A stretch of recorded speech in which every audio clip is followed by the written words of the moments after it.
Mohammed Yusul was the innocent victim in a case of mistaken identity, gunned down in a Keysborough garage last May. 3 months later, the Comancheros shot dead 26-year-old Zabi Ezedja. Mohammed Yusul and Zabi Ezedja were two innocent young men who lost their lives due to the callous stupidity and incompetence of a few rogue members of the Comanchero outlaw motorcycle gang.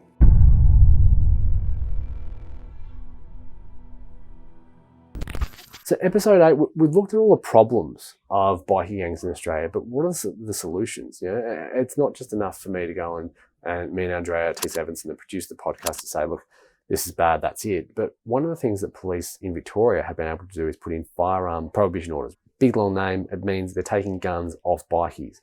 And what it also means in practice is that bikies can be searched at any time of the day or night.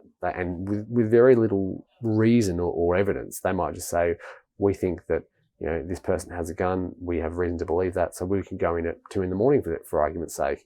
And what's happened is they're not targeting, you know, legal guns, they're targeting illegal guns, the weapons that might be used in crimes. And in Victoria, until recently, they had a really good track record of keeping some of that non-fatal shootings down. So the reason why it's really important for getting these illegal guns off the street is because innocent people have been killed.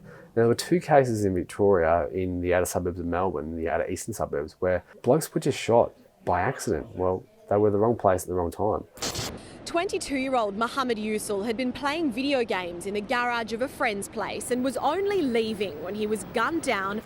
One of them was Mohammed Yusul, the other was Zabi Ezedja, and there was no reason for them to be killed. There was a Comanchero bikie, police say, who just was an incompetent fool who didn't actually do the work and didn't go and work out who the targets were. And in one case it was the wrong address, and in another case it was the right address, but they got the wrong person.